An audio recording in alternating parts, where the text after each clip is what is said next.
এই আয়োগখনৰ দায়িত্বৰ ভিতৰত থাকিব যে ডিস্ট্ৰিক্ট কমিশনাৰে বা ডিসি সকলে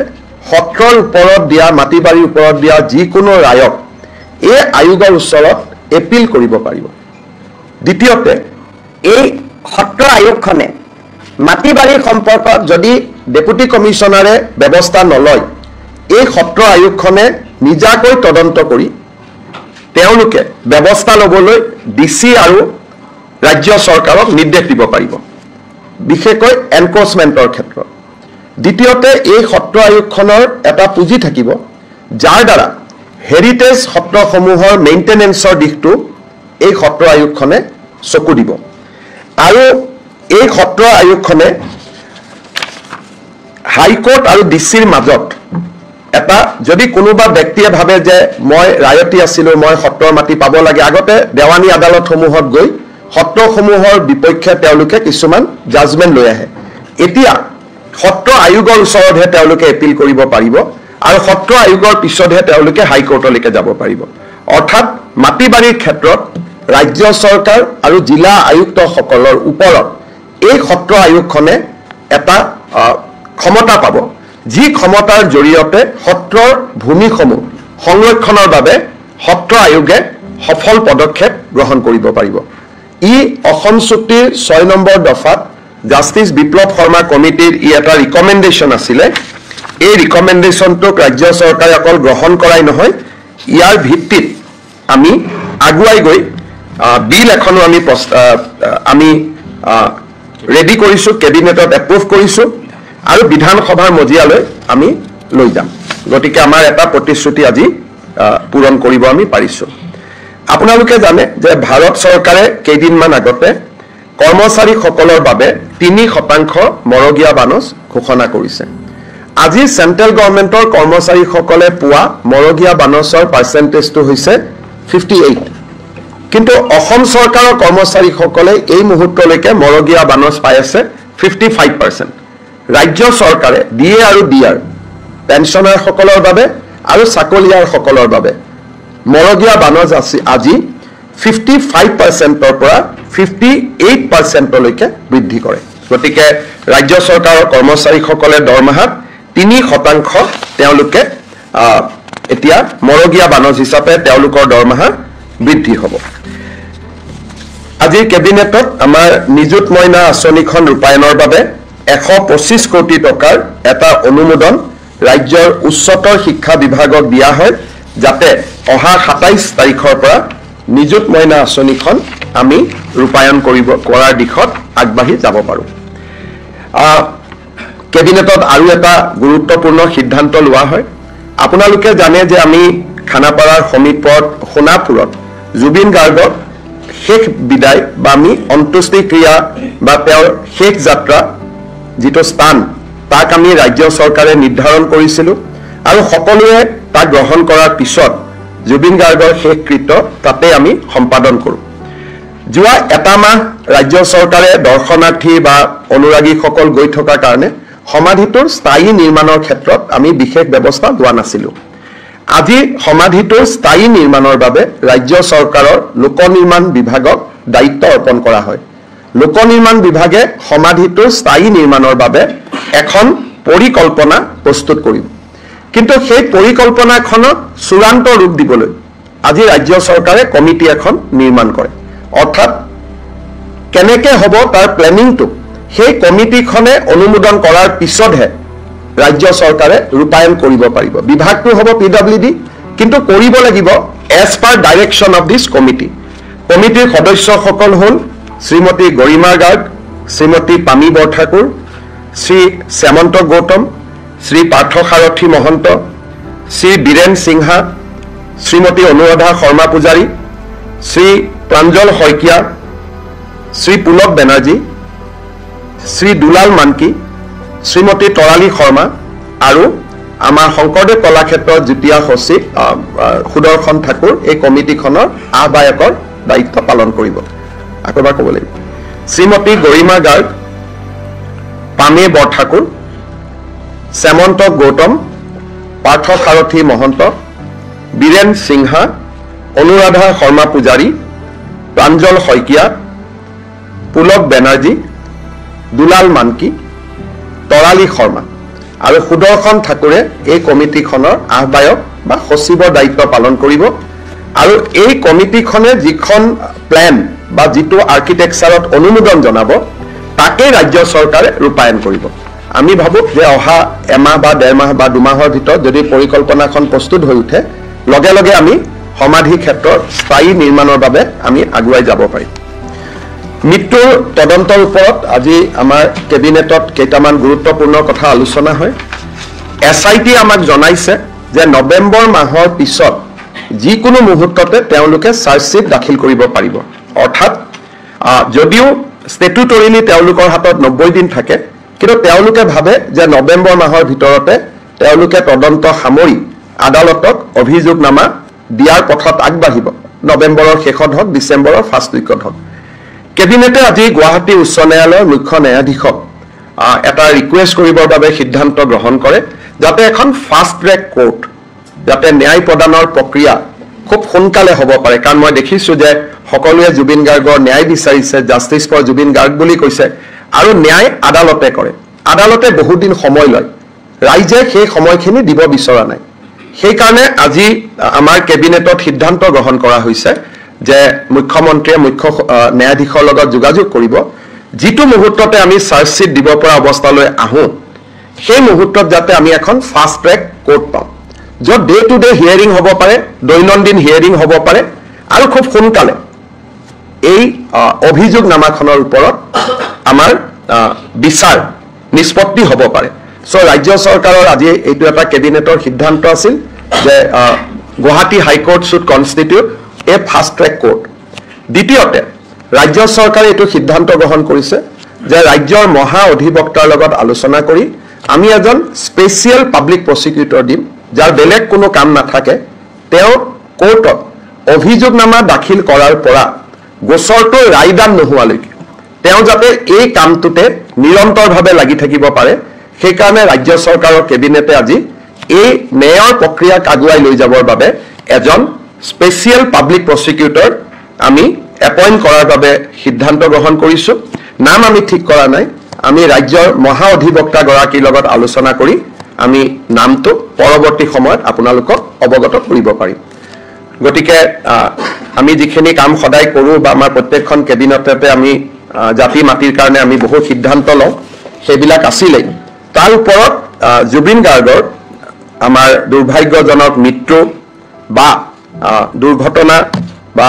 ষড়যন্ত্ৰমূলকভাৱে মৃত্যু, এই গোটেই দিশটো তদন্ত কৰাৰ ক্ষেত্ৰত আৰু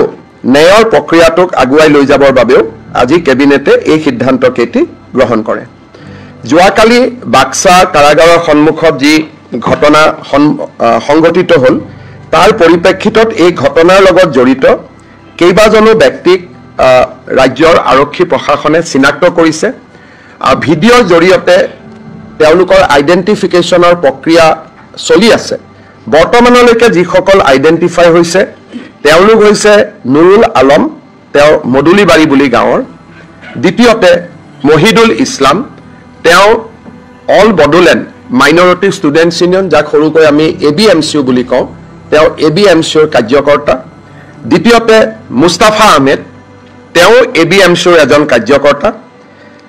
ওচৰতে জেলৰ কাষতে দীঘলটঙা বুলি এখন গাঁও আছে, সেই দীঘলটঙা গাঁৱৰ নিবাসী শিৱজন আলী। তাৰপিছত দীঘলটঙা গাঁৱৰে শ্বহীদুল, আৰু এজন ব্যক্তিক গ্ৰেপ্তাৰ কৰা হৈছে আহেলা মিয়া, বৰ্তমান তেওঁ ডি ভোটাৰ হৈ আছে, অৰ্থাৎ তেওঁ সন্দেহযুক্ত বিদেশী। ট্ৰিব্যুনেলত তেওঁৰ কেছ চলি আছে। ৰমিজ আলী, তেওঁক গ্ৰেপ্তাৰ কৰা হৈছে। আৰু 8 নম্বৰ অভিযোগকাৰী হ'ল আছিক, আৰু 9 নম্বৰজন হৈছে হৰে কৃষ্ণ পাঠক। হৰে কৃষ্ণ পাঠক পূৰ্বৰ আছুৰ সদস্য আছিলে, এতিয়া তেওঁ তাৰে এজন কা আন্দোলনৰ সময়ত তেওঁক আছুৰ পৰা খুব সম্ভৱ বহিষ্কাৰ কৰা হৈছিলে। হৰে কৃষ্ণ পাঠক, এই 9 গৰাকী ব্যক্তিৰ নাম পোহৰলৈ আহিছে, আৰু চৰকাৰে ভিডিঅ' ফুটেজৰ জৰিয়তে আৰু এই ঘটনাৰ লগত জড়িত ব্যক্তিসকলক চিনাক্তকৰণৰ প্ৰক্ৰিয়া চলাই আছে। হয়তো অহা কালি পৰহি আৰু অভিযুক্তৰ নাম পোৱা যাব। ৰাতিপুৱা মন্ত্ৰী ৰঞ্জিত দাসক মই এইমছলৈকে পঠাইছিলোঁ। যোৱাকালিৰ ঘটনাৰ লগত 2জন লোক এইমছত দুজন যুৱক এইমছত চিকিৎসাধীন হৈ আছিলে তেওঁলোকক এটা সময়ত বিভিন্ন সংবাদ মাধ্যমত মৃত্যু হোৱা বুলিও কথা কোৱা হৈছিলে কিন্তু কালিৰ ঘটনাত কাৰো মৃত্যু হোৱা নাই দুইজন ব্যক্তি এতিয়া ষ্টেবল আৰু ৰিকভাৰীৰ পথত আগবাঢ়িছে বুলি এইমছ কৰ্তৃপক্ষই মন্ত্ৰী ৰঞ্জিত দাসক অৱগত কৰিছে মোৰ ফালৰ পৰা এইখিনি যদি আপোনালোকে কিবা সুধিব Sir, if you can repeat. লাঠি চাৰ্জ আৰক্ষীয়ে প্ৰথম কৰা নাই গোটেই ঘটনাটো এটা যদি ভিডিঅ' ক্লিপ চাই অকণমান ধাৰণাটো ভুল হ'ব যেতিয়া গুৱাহাটীৰ পৰা গাড়ীখন গৈ আছিলে তেতিয়া তাতে পেভাৰ্ছ ব্লক আছিলে পেভাৰ্ছ ব্লকবিলাক খুলি গাড়ীৰ ওপৰত পেভাৰ্ছ ব্লকেৰে 150 মান যুৱকে আক্ৰমণ কৰিছিল তেতিয়া তাত আমাৰ অসম আৰক্ষীৰ জোৱান এগৰাকী আঘাতপ্ৰাপ্ত হয় আৰু তেওঁ হস্পিটেলাইজ হয় গতিকে প্ৰথম শিলাবৰ্ষণ আৰক্ষী তাত জমা নোহোৱাৰ আগতে যেতিয়া কনভয় গৈ আছে কনভয়তে আক্ৰমণ কৰা হৈছিল পিছৰ যিবিলাক ভিডিঅ' সেই ভিডিঅ'বিলাক পাৰ্ট কৰি বিভিন্ন সময়ত ওলোৱা ভিডিঅ' কিন্তু প্ৰথম ভিডিঅ'টো যদি আপোনালোকে চাই তেতিয়া সাংবাদিকসকলৰ লগতো তাতে মই কথা পাতিছোঁ যিকেইজন সাংবাদিকক মই জানো সাংবাদিক আৰু আৰক্ষীয়ে গুলীবৰ্ষণ শিলাবৰ্ষণত দলঙৰ তলতো আশ্ৰয় ল'বলগীয়া হৈছিলে আৰু তাত নিউজ লাইভৰ সাংবাদিকগৰাকীও আছিলে মই তেওঁৰ লগতো কথা পাতিছিলোঁ গতিকে সকলোৱে এইটো কথা কৈছে যে চলন্ত গাড়ীত প্ৰথমতে আক্ৰমণ কৰা হয় গতিকে ইয়াত আমি যিবিলাক ভিডিঅ' পাইছোঁ সেই ভিডিঅ'বিলাক কাট পিছৰ ভিডিঅ' দ্বিতীয়তে আৰু এটা কথা কৈছে যে বাস্কা জেলখন খুব ভাল তাতে বিচনাও নাই আজি ৰূপেশ গোৱালাই আমাক কৈছে যে তাতে ইভেন বিচনাও নাই কাৰণ জেলখন নতুন আছিলে কোনোবাই কৈছে তাত এয়াৰ কণ্ডিশ্যন আছে তাত ভালকৈ ইলেক্ট্ৰিচিটি কানেকশ্যনো নাই কোল্ড ড্ৰিংকছখিনি খাইছিলে পুলিচৰ কনষ্টেবল কেইজনে খোৱা পানীটো পুলিচৰ হাতত থকাৰ কাৰণে নিজে খাবৰ কাৰণে ৰখাৰ কাৰণে দুই এজন বাতৰি কাকতে অভিযুক্তৰ কাৰণে বুলি ক'লে এটা অভিযুক্তৰ খাওক নাখাওক ডিউটিত থকা পুলিচেতো পানী খাব লাগিব তেওঁলোকতো জুবিনৰ অনুৰাগী গতিকে এই আৰু জেলখনৰ ভিতৰতো আপোনালোকক কেতিয়াবা আমি লৈ যাব পাৰিম আপোনালোকে চাব পাৰিব তাত দূৰণিলৈকে ক'তো এয়াৰ কণ্ডিশ্যন নাই এইটোকে কৈছোঁ যে আপোনালোকে নিজে চিন্তা কৰক কালি যদি দুজন ল'ৰাৰ মৃত্যু হ'লহেঁতেন তাৰ দায়িত্ব কোনে ল'ব লাগিলহেঁতেন আজি ইচ্ছা কৰিলে এই দুজন ল'ৰাই যে গুলী খালে তাৰ গোটেই দায়িত্বটো ৰাজ আতিথ্য দিয়া বুলি কোৱা চেনেলজনৰ সাংবাদিকজনক আমি আইনমতে আজি গ্ৰেপ্তাৰ কৰিব পাৰোঁ কাৰণ তেওঁৰ হাতত কোনো প্ৰমাণ নাই যিখন জেলত বিচনাও নাই আজি ৰূপেশ গোৱালাক কেবিনেটত আমি সুধিছিলোঁ যে এই জেলত কি আছে বোলে দাদা তাততো বিচনাও নাই অকল মেট্ৰেছ আছে নিৰাপত্তা দিব লৈ যোৱা হৈছে ৰাজ আতিথ্য নহয় দুইটাৰ মাজত পাৰ্থক্য আছে তাত ক'লে এয়াৰ কণ্ডিশ্যন আছে আজি এই দুইজন ল'ৰা যে যদি মৃত্যু হ'লহেঁতেন এই মৃত্যুৰ দায়িত্ব কোনে ল'লেহেঁতেন শীতল পানীয় বুলি কোৱা চেনেলটোৱে নহ'লে ৰাজ আতিথ্য দিয়া বুলি কোৱা চেনেলটোৱে এতিয়া মই কাৰো ওপৰত ষ্টিক হ'ব খোজা নাই সকলোকে ধৰি লৈছে জুবিন অনুৰাগী কিন্তু যদি কালিৰ ঘটনাটোৰ তদন্ত হয় তেতিয়াহ'লে প্ৰথম প্ৰভোকেশ্যনটো এটা চেনেলৰ সাংবাদিকৰ পৰা আহিব যোনে ৰাজ আতিথ্য দিয়া বুলি ক'লে নম্বৰ 2 শীতল পানীয় খোৱা বুলি ক'লে গতিকে ক্ৰিমিনেল কেছটো এনেকুৱা হয় যে সাংবাদিকসকলৰ ফ্ৰীডম অফ স্পীচ আছে কিন্তু সঁচা মিছা বাতৰি কৰি থকাটো ফ্ৰীডম অফ স্পীচৰ ভিতৰত নপৰে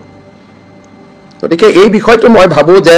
আপোনালোকে যদি জেলখন চাব খোজে যাবও পাৰিব দুটা দিন পিছত পৰিৱেশটো অলপ ঠাণ্ডা হৈ গ'লে জেল ৰাজ আতিথ্য জেগা হ'ব পাৰে নেকি জেল কেনেকৈ ৰাজ আতিথ্য জেগা হ'ব পাৰে আমি একেখন টকা খৰচ কৰি জেলহে বনাইছোঁ আমিতো হোটেল বনোৱা নাছিলোঁ জেলত কি থাকে সৰু সৰু ৰুম থাকে এটা ৰুমৰ পৰা এটা ৰুমত আহিব নোৱাৰা ডাঙৰ ৱাল থাকে জেলত ৰাজ আতিথ্য হ'ব পাৰে নেকি যদি আমি হোটেল এখনক জেললৈকে কনভাৰ্ট কৰিলোহেঁতেন তো ৰঞ্জন দৈমাৰীৰ ক্ষেত্ৰত আমি তেওঁক এটা গেষ্ট হাউচত ৰাখিছোঁ NDFBৰ বহুত কেইজন একিউজত চিৰাঙত এখন আমি গেষ্ট হাউচত ৰাখিছোঁ তাত ক'ব পাৰে ৰাজ আতিথ্য বুলি আৰ্গুমেণ্ট চেক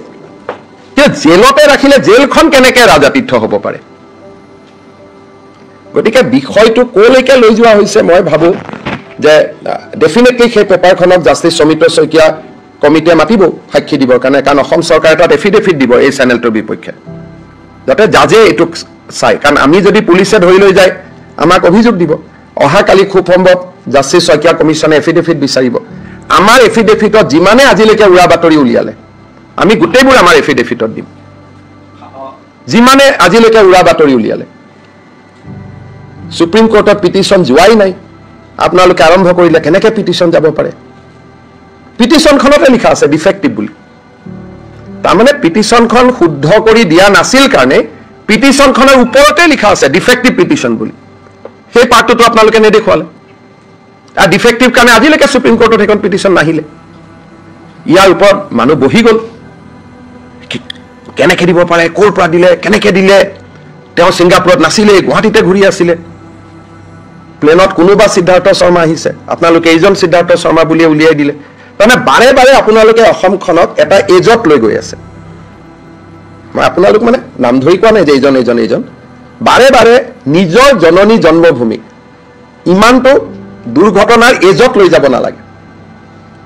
কালি এই দুজন ল'ৰা ছোৱালী যদি ল'ৰাৰ মৃত্যু হ'লহেঁতেন আপোনালোকে ক'লেহেঁতেন অসম চৰকাৰে জবাব দিয়ক কিন্তু আচল দুখটো কাৰ ওপৰত আছিলে ৰাজাতীৰ্থ জীৱনত যোনে বাক্সা জেল দেখাই নাই 5টা যে চিএ আন্দোলনৰ সময়ত মৰিলে তেওঁলোকৰ কথা কেতিয়াবা আপোনালোকৰ মনত আহে নে নাই কেতিয়াবা মনত পৰে নে নাই কাৰোতো মনত নপৰে মাক বাপেকৰ মনত পৰি থাকে আজি এই দুজন ল'ৰা যদি মৃত্যু হ'লহেঁতেন মাক বাপেকে জীৱনৰ কাৰণে দুজন সন্তানক হেৰুৱাই দিলেহেঁতেন আপোনালোকে হয়তো 2টা টিআৰপি পালেহেঁতেন গতিকে মই ভাবো যে সঁচা কথাখিনি আমাকে সুধি ল'ব না যে সেই জেলত এচি আছে নেকি মোক এটা হোৱাটছআপ কৰিলে মই ৰিপ্লাই দি দিম কওক আৰু কি আছে and given the fact that those people who have been identified by the police now, their backgrounds seems to be influenced. So do you think that there is a pattern or a concerted attempt to re-establish the যিদিনাখন অসমত মানুহে ঈদ নাপাতিবৰ বাবে সিদ্ধান্ত ল'ব সিদিনাখন মই কম যে একো পেটাৰ্ণ নাই সেইকাৰণে মাই judgement is reserve Durga Puja নাপাতিব সিদ্ধান্ত ল'লো ভাচনি নাপাতিব সিদ্ধান্ত ল'লো দীপাৱলী নাপাতিব সিদ্ধান্ত ল'লো 25 ডিচেম্বৰত বৰদিন আহি আছে আমি কি সিদ্ধান্ত ল'ম মই চাওঁ Mr. Chief Minister, if you can... তাৰপিছত ঈদ আহিব তাৰপিছত আমি পাতোনে নাই চাওঁ যদি সবেই ঈদো নাপাতে বৰদিনো নাপাতে তেতিয়াহ'লে there is no pattern everybody দুখিত হৈ আছে কিন্তু সবেই যদি সব পাতে আৰু আমাকহে যদি পাতা বন্ধ কৰে তেতিয়াতো আমি ক'বই লাগিব there is a pattern বুলি সেইকাৰণে আজি মই একো নকওঁ আমি ৰখিব লাগিব to get this answer সেইকাৰণে আজিয়ে যদি মই কৈ দিওঁ pattern আছে that will be wrong গতিকে it is a matter that we have to wait for next 3, 4, 5 months তেতিয়া আমি গম পাম যে pattern আছে নে নাই আজিয়ে কোৱাটো শুদ্ধ নহয় এটোতো আপোনালোকে তাত ইনপুট নাই সাংবাদিক এজনে মাটি লৈ আহিলে মানুহ কেইজনক ইনপুটটো পুৰা ইনপুট তাত কোনো নাছিল গোটেইখিনি পেপাৰৰ সাংবাদিকখিনি তাতে গোট খাই মাটি আনিলে ল'ৰা ছোৱালী কেইটাক তাৰপিছত তাতে আৰম্ভ কৰিলে যে বাক্সাত লৈ আহিছে জুবিনৰ হত্যাকাৰী বুলি that is the first step তাৰপিছত দীঘলটঙা গাঁৱৰ পৰা মানুহখিনি গুচি আহিলে ওচৰত 11টা বজালৈকে তাত কোনো নাই আপোনালোকৰ চেনেলবিলাকতে লাইভ হৈ আছে তাত জনশূন্য মই মোৰ নিজৰ কোনো ইনফৰমেশ্যন নাই আপোনালোকৰ চেনেলবিলাকতে চাব তাত এজনো মানুহ নাছিলে প্ৰথম অৱস্থাত মানুহখিনিক যেতিয়া লাইভ হ'ল এই হৰে কৃষ্ণ পাঠক বোলা ল'ৰাজনে প্ৰথম ফেচবুক কৰে এৰাউণ্ড 11 o'clock তাৰপিছত সাংবাদিকসকল গৈ পালে বাইট দিবৰ কাৰণে মানুহক মাতি আনিলে 34 people তাৰপিছত বাইট দি থাকোঁতে দীঘলটঙা গাঁৱৰ পৰা এই মানুহখিনি ওলাই আহিলে তাৰপিছত লাহে লাহে মানুহ জমা হ'ল গতিকে আৰু ইণ্টেলিজেঞ্চ ক'ত থাকিব আমিতো লগে লগেহে গম পাইছোঁ যে আমি গুৱাহাটীত ৰাখিব নালাগে বুলি কোৰ্টে অৰ্ডাৰ কেইটাত দিছে 10:30 বজাত 10:30 বজাত আপুনি কি ইণ্টেলিজেঞ্চ যোগাৰ কৰিব আমাৰ হাতত অপশ্যন আছিলে যে নলবাৰীত লৈ যাওঁ বা মঙলদৈত লৈ যাওঁ বা আমি বাক্সাত লৈ যাওঁ কাৰণ আমি বহুত দূৰটো এখন গাড়ী চলাই যাব নোৱাৰি গতিকে আমাৰ হাতত অপশ্যন আছিলে যে গুৱাহাটীৰ পৰা 1 ঘণ্টাৰ ভিতৰত আমি য'তে পাৰোঁ তাত লৈ যাওঁ জাজে ক'লে ৰাখিব নালাগে বুলি গুৱাহাটীত জুডিচিয়াৰী মুখ্য ন্যায়িক দণ্ডাধীশে ক'লে যে তেখেতক গুৱাহাটীত নাৰাখিব কাৰণ তাত অজয় ফুকন আছে তাত ভিক্টৰ দাস আছে তাত আলফা আছে আৰু ৰাখা না আমিতো আমাক য'তে জুডিচিয়েল কাষ্টডি মানে কি ন্যায়িক কাষ্টডি আজিৰ পৰা তেওঁ আমাৰ কাষ্টডিত নহয় জুডিচিয়েল কাষ্টডি ন্যায়িক জিম্মা ক'ত হ'ব সেইটো ন্যায়ালয়ে নিৰ্ধাৰণ কৰে গমেই পোৱা নাছিলে নহয় তেওঁলোকক আগদিনা আমি ইণ্ডিকেট কৰি ৰাখিছোঁ যে যদি কোৰ্টে কিবা কাৰণত গুৱাহাটী জেলত নাৰাখে তেতিয়া আমি 6-7খন জেলক ইণ্ডিকেট কৰি ৰাখিছিলোঁ মঙলদৈ নলবাৰী বাক্সা গোৱালপাৰা গুৱাহাটীৰ কাষত যিমান মৰিগাঁও গোটেইকেইখন জেলতে আমি কৰি ৰাখিছিলোঁ যে ভাই যাব পাৰে কাৰণ আমিতো নাজানো আমি ভাবিছিলোঁ যে কোৰ্টে কোনোবা এখন জেলৰ নাম ধৰি দিব যেতিয়া কোৰ্টে ক'লে যে তোমালোকে গুৱাহাটীৰ বাদে য'তে ইচ্ছা তাতে লৈ যোৱা তেতিয়া আমি সিদ্ধান্ত ল'লোঁ যে নলবাৰী জিলা আৰু গুৱাহাটী জেলৰ মাজতো কোনো পাৰ্থক্য নাথাকিব ইয়াত কয়েদি কম আছেতো তাতে লৈ যাম এতিয়া মই কি ক'ম কালিলৈকে হিতেশ দেৱ শৰ্মাই মোৰ এগেইনষ্টতে লিখি থাকে এতিয়া ময়ো ক'ম এইটো মোৰ বিৰুদ্ধে বাপেক পুতেকৰ ষড়যন্ত্ৰ বুলিহে ক'ব লাগিব এটা ডাঙৰ কথা হৈছে যে যিসকলে মোৰ প্ৰতি আক্ৰমণ কৰে দুদিন পিছত আপোনালোক প্ৰথম অৱস্থাত তেওঁলোক আপোনালোকৰ লগত হিতেশ দেৱ শৰ্মা ইমান দিন আছিল আপোনালোকৰ লগত মানে আপোনালোক আৰু হিতেশ দেৱ শৰ্মা মোটামুটি এটা কেম্পতে আছে কালিৰ পৰা কেম্পটো ভাঙি গ'ল এটা হিতেশ দেৱ শৰ্মাক যদি মই কিবা কৰোঁ যোৱাকালি যদি মই কিবা কৰিলেহেঁতেন আপোনালোকেতো মোক একদম পিঠি ফালি দিলে আৰু হিতেশ দেৱ শৰ্মা মোৰ মানুহ নহয় আপোনালোকৰ মানুহ এটা কৰিব লাগে নে নালাগে আপোনালোকে কওক তেওঁ আপোনালোকৰ মানুহ তেওঁতো গোটেই ফেচবুকখনত মোৰ এতিয়াতো মই উল্টাই ক'ব খোজো যে আমাক বেয়া পোৱা মানুহখিনিয়ে শত্ৰুতামি কৰি কালি গোটেই ঘটনাটো কৰিলে থ্ৰ' হিতেশ দেৱ শৰ্মা তেওঁ ল'ৰা তেনেকেও মই ক'ব পাৰোঁ কিন্তু মইতো এইটো কথা কোৱা নাই because as a CM I can't be unreasonable মোক বহুতে কৈ আছে যে ছাৰ কৈ দিয়ক গীতাৰ্থই কৰি দিলে হিতেশ দেৱ শৰ্মাটো আপোনাৰ এগেইনষ্টৰ মানুহ এই ইক'চিষ্টেমৰ মানুহ আমাৰ বিৰোধী চিষ্টেমটোত গতিকে কৰি দিব পাৰিব যে এইটো কংগ্ৰেছে ষড়যন্ত্ৰ কৰিলে মইতো এইটো কোৱা নাই মইতো উল্টাই ডিফেণ্ড কৰিছোঁ শত্ৰু হওক বন্ধু হওক মইতো উল্টাই ডিফেণ্ড কৰিছোঁ যে যিটো পংকজে প্ৰশ্ন কৰিলে মইতো তাৰ লগত হাওঁব দিব পাৰিলোহেঁতেন যে গোটেই ঘটনাটো হিতেশ দেৱ শৰ্মা লৰাই কৰিলে বুলি এইটোতো নহয় যিটো নহয়তো ক'ব লাগিব তাততো টাইমাৰটো চালে গম পাব ঘটনাটো কেইটাৰ ইটো ঘটনা কেইটাৰ তেওঁ কি কৰিছে কি কৰা নাই তদন্তততো চব আহিব কিন্তু হিতেশ দেৱ শৰ্মা কাৰ মানুহ পিছত লাষ্ট 3 মাহ কাৰ মানুহ 6 মাহ কাৰ মানুহ আপোনালোকৰ মানুহ এই গোটেই ঘটনাটোতো তেওঁৰে ফেচবুক পোষ্ট চাৰ্কুলেশ্যন হৈ আছে এনেকে মানুহবোৰ সৰি গৈ থাকিব চবৰ পতে যেতিয়া এটা ঘটনা হয় গুলীচালনা হয় তাৰ এটা দণ্ডাধীশ পৰ্যায়ৰ তদন্ত হয় এইটো ৰুলতে আছে গতিকে তদন্ত ডেফিনেটলি হ'ব পুলিচে গুলী খুলিলেই তদন্ত হয় যে কিয় গুলী খুলিলে তাৰ উত্তৰ পুলিচে দিবই লাগিব কোৰ্টক গতিকে তদন্তটো অনিবাৰ্য কোনো কাৰো ব্যক্তিৰ বিৰুদ্ধে নহয় ঘটনাটোৰ ওপৰত হ'ব আৰু যোনে সাক্ষী দিয়ে যেনেকৈ আপোনালোকে যদি গৈ কয় যে এইটো মোৰ লগত ভিডিঅ' আছে টাইমিং ইজ 10:30 বেলেগ কথা কিন্তু আৰু ভিডিঅ' আছে যে এইটো বহুত পিছৰ টাইমিং হয় কাৰণ তেতিয়ালৈকেতো ময়ে যোগাযোগ কৰি আছোঁ এইটো ঘটনাৰ সময়লৈকে ময়ে টিভি চাই আছোঁ বাৰে ময়ে ফোন কৰি আছোঁ এইটোতো একদম লাষ্টৰ কথা কিমান পুলিচ আহিলে কিমান নাহিলে মই DGPক ফোন কৰি আছোঁ DGPও বেচেৰা দিল্লীত আছিল নাছিলেতো কাৰণ আমিনো কেনেকৈ জানো তাত যে মানুহ তাত যে যাব আমাৰ যদি ৰাজ আতিথ্য দিয়া প্লেন থাকিলেহেঁতেন তাততো আমি এইবিলাকে গোটেই খেলি মেলি কথা এটা টিভিয়ে কৈছে আমি তাত ৰাজ আতিথ্য দিবলৈ গৈছোঁ যদি আমি ৰাজ আতিথ্য দিবলৈ গৈছোঁ তাততো পুলিচ থাকিব লাগিব আকৌ আপুনি কৈছে তাত পুলিচ নাই তাৰ মানে আমিও গম নাপাওঁ যে তেওঁ তাতে যাব আৰু সেইকাৰণে তাত পুলিচ নাছিলে মাত্ৰ 60 গৰাকী পুলিচ আছিলে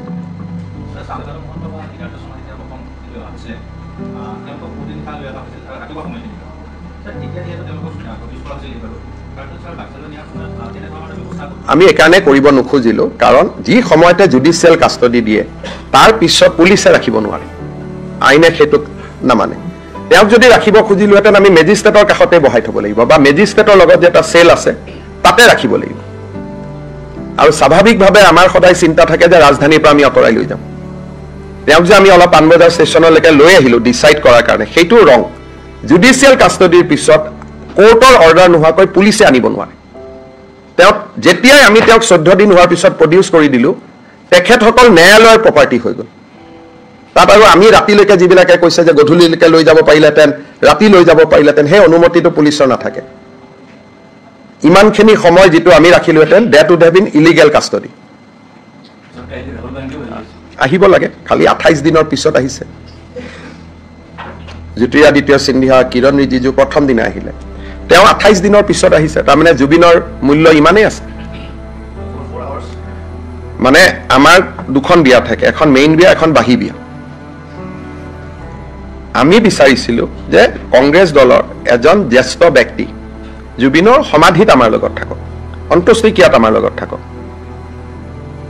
যোনে নহওক প্ৰিয়ংকা গান্ধীয়ে হওক ৰাহুল গান্ধীয়ে হওক কোনো আপত্তি নাছিলে কাৰণ এইটোতো অৰাজনৈতিক আজিও আহিছে আমি ভাল পাইছোঁ খালি 28 দিনৰ পিছত আহিছে সেইটো আমি মনত ৰাখিব লাগে ভূপেন হাজৰিকাৰ ক্ষেত্ৰত একেবাৰে নাহিলে জুবিনৰ ক্ষেত্ৰত যি নহওক 28 দিনৰ মূৰত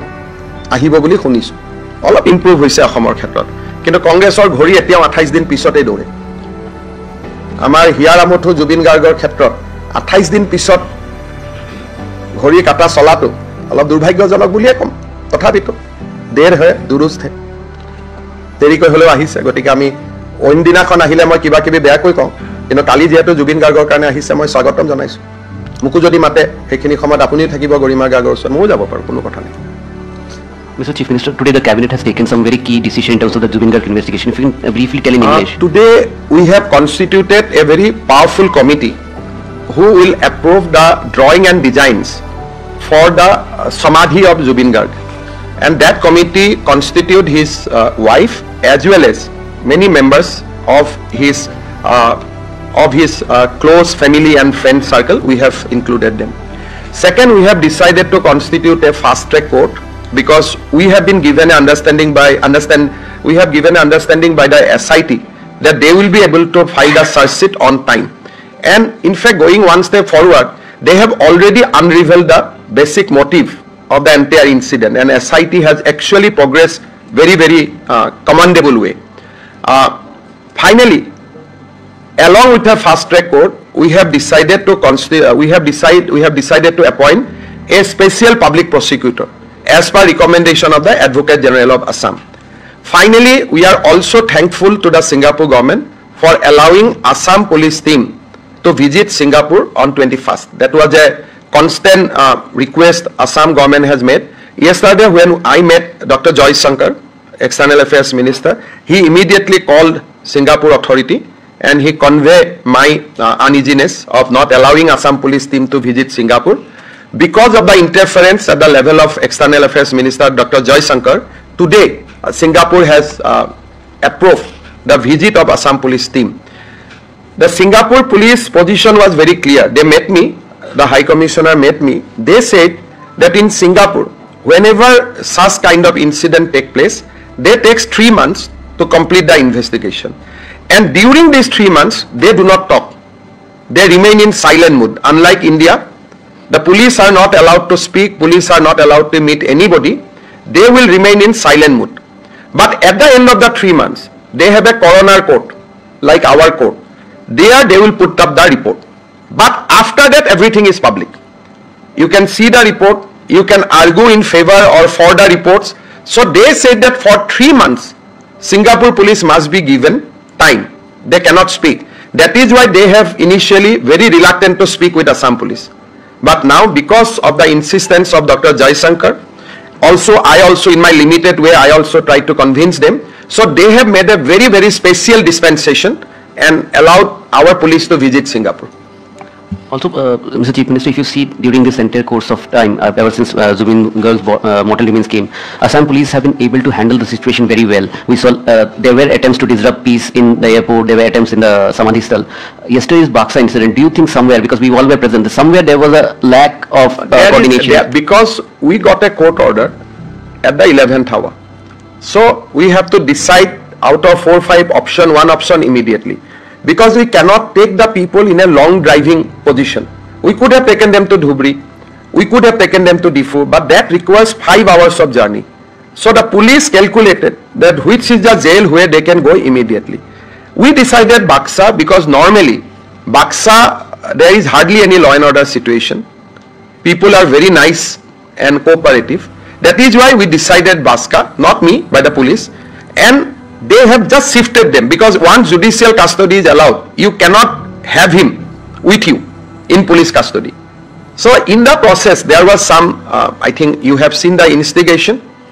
and if you look at the press interview prior to their incident, the kind of question was put by press to the common people, all these things I think will go to Justice Soumitra Saikia's commission and things will come whose lapse it was.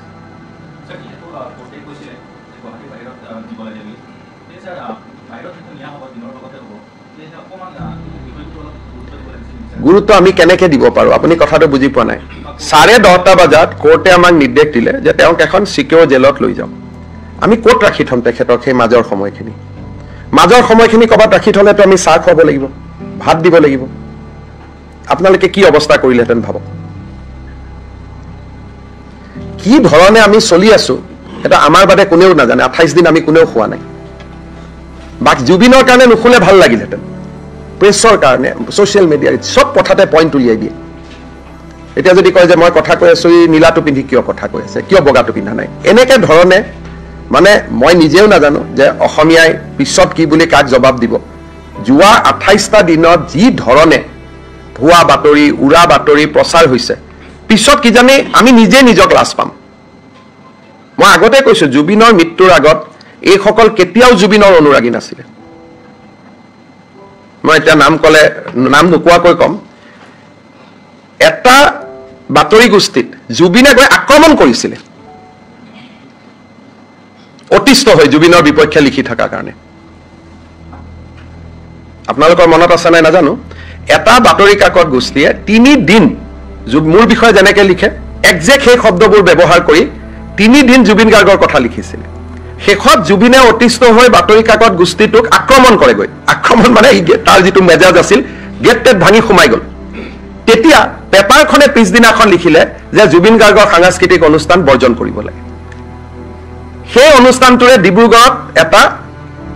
তেওঁলোকৰ কিবা এটা জয়ন্তী আছিলে জুবিন গ'ল ডিব্ৰুগড়লৈকে তাক গান গাব গ'লে ষ্টেজতে ক'লে ইহঁতৰ কাৰণে মই গান নাগাওঁ এইটো আজি 6 মাহৰ কথা ষ্টেজতে ক'লে যে মই গান নাগাওঁ আজি সেই বাতৰি কাকত আৰু টিভি একেবাৰে অমুক কৰিছে তমুক কৰিছে শীতল পানীয় গতিকে মই নিজে বুজি নোপোৱা হৈ গৈছো যে আমি কোনখন অসমত আছো এই গোটেই কথাটো মই আকৌ এবাৰ কৈছো যে জুবিনৰ যেতিয়া ডিব্ৰুগড়ত বেমাৰ হৈছিলে তেতিয়া বিশেষ বিমানেৰে অসম চৰকাৰে জুবিনক দিল্লীলৈকে লৈ গৈছিল পিছদিনাখনতো গোটেই বাতৰি কাকতবিলাকে মোক গালি দিছিল আজি কৈছে চাৰ্টাৰ দি কিয় জুবিনক লৈ অহা নাই তেতিয়াও মই ভয় খাই আছিলো সিদিনাখন কিজানি চাৰ্টাৰ দি জুবিনক লৈ ইয়াত গালি গালাজ কৰে গতিকে এই গোটেই পজিশ্যনবিলাক আপোনালোকেও পিছত আই থিংক যিখন অভিযোগনামা দাখিল হ'ব সকলোৱে বহুত আচৰিত হ'ব নতুন নতুন বহুত তথ্যও পাব আৰু that will be it will not be a very easy গোটেই বস্তুটো জাতিটোক এবজৰ্ভ কৰোঁতে সময় লাগিব অভিযোগনামাখন কাৰণ তাত বহুত কথা থাকিব গতিকে তেতিয়া আপোনালোকে নিজকে নিজে এবাৰ চোৱাৰ সময় পাব মইতো আচৰিত হৈ যাম জুবিন ইমান এটা মহান অন্তৰ আছিলে কংগ্ৰেছৰ সদস্যসকলে জুবিনক আক্ৰমণ কৰে গণেশগুৰিত 2020 জুবিনে কেছ দিলে নিজে যে মোক আক্ৰমণ কৰিলে এবছৰ পিছত জুবিনে গৈ কোৰ্টত কৈ আহিলে যে মোৰ ইহঁতৰ লগত একো নাই আপোনালোকে জানে নাজানে মই নাজানো মই ষ্টৰিটো কৈ দিছো 2020ত গণেশগুৰি ফ্লাইঅভাৰ তলত যুৱ কংগ্ৰেছৰ ল'ৰাসকলে জুবিনক আক্ৰমণ কৰে আক্ৰমণ কৰাৰ পিছত জুবিনে নিজে কেছ দিয়ে নিজৰ হাতৰ চহী দি এবছৰ পিছত জুবিনে আদালতত গৈ কয় যে ল'ৰাকেইটাৰ লগত মোৰ একো দুশ্মনী নাই ইহঁতক এৰি দিওঁ গতিকে এই উত্থান পতন বহুতবিলাক আপছ এণ্ড ডাউন আছে পিছত যেতিয়া এইবিলাক ঠাণ্ডা হৈ যাব তেতিয়া মই কম মই আজি ৰাতিপুৱা মোক এজনে 3খন পেপাৰ দি থৈ গৈছে ইমান ফুল পেজ যেনেকে মোৰ এগেইনষ্টত কেতিয়াবা প্ৰেছৰ গোটেই পেজবোৰ লিখি দিয়ে ওপৰৰ পৰা তললৈকে তাত মানে প্ৰধানমন্ত্ৰীৰ বাতৰিও নাথাকে ৰাষ্ট্ৰপতিও নাথাকে অকল ময়ে যেনেকে তলৰ পৰা ওপৰলৈকে থাকো তেনেকে ধুব 3 দিন না 3 দিন জুবিন গাৰ্গক একেবাৰে শেষ কৰি দিলে পবিত্ৰই কৈছে দাদা মোৰ মনত আছে মোক ফোন কৰিছিলে জুবিনে মোকো লগ কৰিছিল যাবৰ কাৰণে তাতে ৰাতি তাতে গৈ পেলাই জুবিনে আক্ৰমণ কৰি দিলে মোৰ ভাষা নহয় বাতৰি কাকতখনে লিখিলে আমাৰ কাৰ্যালয়ত জুবিনৰ আক্ৰমণ বুলি ভাষাটো মোৰ নহয় জুবিনে হয়তো আক্ৰমণ কৰাও নাছিলে বাতৰি কাকতখনে লিখিলে মোৰ কাৰ্যালয়ত জুবিনৰ আক্ৰমণ এতিয়া তেওঁলোক জুবিনৰ অনুৰাগী হলো আমি বেয়া হৈ গলো আমি কি কৰিম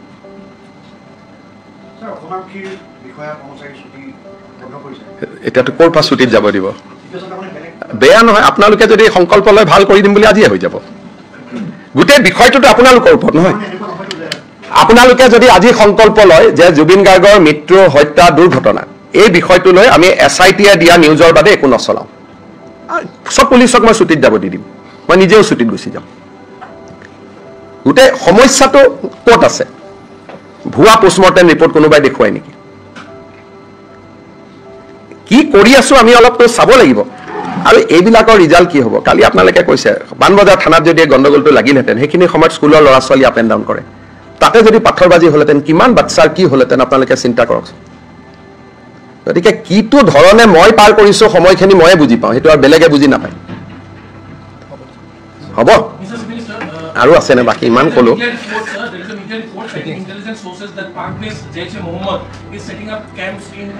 চব এইবাৰ বিধানসভাত 2খন ডাঙৰ আইন আহিব আৰু এই 2খন আইনৰ জৰিয়তে আমি যিটো কৈছিলো জাতি মাটি ভেটি দুটা শেষ গজাল মাৰিবৰ কাৰণে আমি চেষ্টা কৰিম আজি মই আইন 2খনৰ বিষয়ে ক'ব খোজা নাই নেক্সট কেবিনেটত এপ্ৰুভ হোৱাৰ পিছত কম চ' জুবিনৰ ঘটনাটোক লৈ আমি যেনেকৈ দুঃখিত তদন্তৰ প্ৰক্ৰিয়া ক্ষীপ্ৰগতিত কৰি আছো আমি আমাৰ মেইন কামটোক এৰি দিয়া নাই আমি আমাৰ মেইন যিটো জাতি মাটি ভেটি তাতে আমি লাগি আছো আৰু আপোনালোকে দেখা পাব যে অহা কেবিনেটত আমি 2খন অহা বা তাৰ কেবিনেটত দুখন ডাঙৰ আইন আমি আনিম, যিটো 25 নৱেম্বৰত বিধানসভাৰ মজিয়াত আমি লে কৰিম। কাৰণ জেচি মহম্মদক কিবা এই যে 8জন লৰাই হ'ল, আজি মই অভিযোগ কৰা নাই, তেওঁলোক জেনুইন ইনোচেণ্টটো হ'ব পাৰে, কিন্তু এটা পেটাৰ্ণ এটাতো আপোনালোকে দেখা পাইছে। আজি মই একো কোৱা নাই। যদি অহা বছৰ সকলো মানুহে কৈ দিয়ে যে আমি ঈদো পালন নকৰোঁ, হিন্দুৱে যিহেতু দীপাৱলী জুবিনৰ কাৰণে পালন নকৰিলে আমি ঈদো পালন নকৰোঁ, তেতিয়াহ'লেতো মই মানে ক'ব লাগিব যে হয় এইটো কোনো ষড়যন্ত্ৰ নাই, একো নাই, এইটো এটা খুব ধুনীয়া পৰিৱেশ এটা অসমত নিৰ্মাণ হৈছে। কেশৱ দাই সিদিনা ভাষণত কৈছে যে জুবিনৰ মৃত্যুৱে যিখন অসমৰ পৰিৱেশ গঢ়ি দিলে বুলি এজিপিত কৈছে, কিন্তু পৰিৱেশটো গঢ়ি দিলে নে নাই তাৰ কাৰণে বৰদিন, খ্ৰীষ্টমাছ, ঈদলৈকে ৰখিব লাগিব। আজি এইটো ক'ব নোৱাৰে, হয়নে নহয়? বহুত বহুত ধন্যবাদ।